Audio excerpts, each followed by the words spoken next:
السلام عليكم. معكم زيد حسن. في الفيديو هنتكلم معاكم على أفضل 5 بودكاست غير وجهة نظرك للحياة. قبل بداية الفيديو ما تنساش تحط لايك تشترك في القناة ويلا نبدأ الفيديو. أيدي بلا نعم كم جاد من فضله قبل السؤال وكم أعطى وأغنى بمحض الجود أول بودكاست معانا هو بودكاست وعي.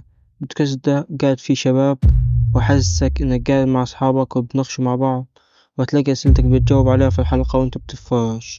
هما كلهم شباب مع بعض، تحس نفسك مع أصحابك وأخواتك وهتستمتع بالحلقات. تاني بودكاست معانا هو بودكاست فنجان، وأهم حلقة في البرنامج هي حلقة الشيخ ياسر الحزيمي. الحلقة دي بتحكي على العلاقات وإزاي تتعامل مع أصحابك وإزاي تتعامل مع الناس، وفيها كل مشاكل العلاقات والحياة المهمة اللي تفيدك في حياتك دينيا واجتماعيا حياتيا، في كل حياة تفيدك. تالت بودكاست معانا هو بودكاست فاهم. القناة دي فيها أكتر من بودكاست، فيها سلاسل. أهم سلسلة فيهم هي سلسلة تلذذ بالعبادات أو كيف تتلذذ بالعبادات للشيخ أحمد العربي. وما شاء الله الواحد بيرتاح لما يسمع حلقة من الشيخ أحمد العربي.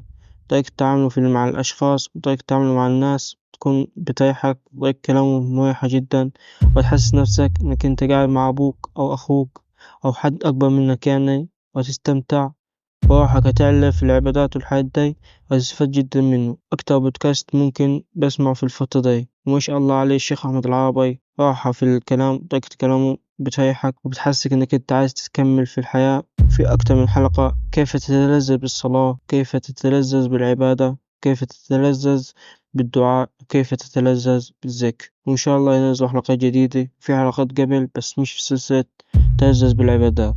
رابع بودكاست هو بودكاست المشكلة ده بيبقى بيطرح عليك مشاكل حياتية زي الموسيقى، الأغاني، التوبة، أي حاجات كتير منزلين عليها مشاكل. وحاليا بيستمعوا كل أسبوع حلقة، وما شاء الله عليهم منتظمين الفترة دي. حلقاتهم بتكون مدتها من ساعة لساعة ونص. حلقاتهم بتكون يعني سريعة شوية، تحس إن أنت بتسمعه بسرعة وتحس نفسك إنك أنت قاعد مع أهلك وبتكلموا مع بعض. تحس إنه ياسر اللي في البودكاست بيتكلم معك كأنه أنت بيسأل الأسئلة اللي أنت هتسأل، بتحس كده أنت لما تسمع الحلقات.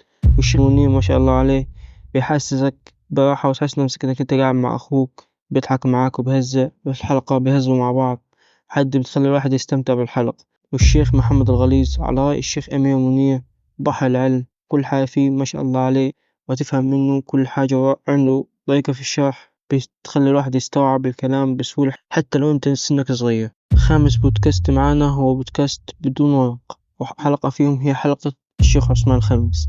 وطبعا كنا عارفين الشيخ عثمان الخميس طريقة القول الكلام معاه حق طريقة الكلام، وهو بيعرف يتعامل مع الناس ما شاء الله. يعني حلقة هي جزئين، الجزء الأول والجزء الثاني. اسمع الجزئين وهتستمتع ما شاء الله عليه، حلقات جميلة جدا. وفي النهاية في الفيديو ده تكلمنا عن 5 بودكاستات تستمتع بيهم بإذن الله، وفيهم خير جدا وفيهم حاجات كتير تفيدك وهتغير وجهة نظرك للحياة. ويلا تكون بألف خير، ما تنسيش تحط لايك وتشترك في القناة وتفعل زر الجرس. يلا سلام.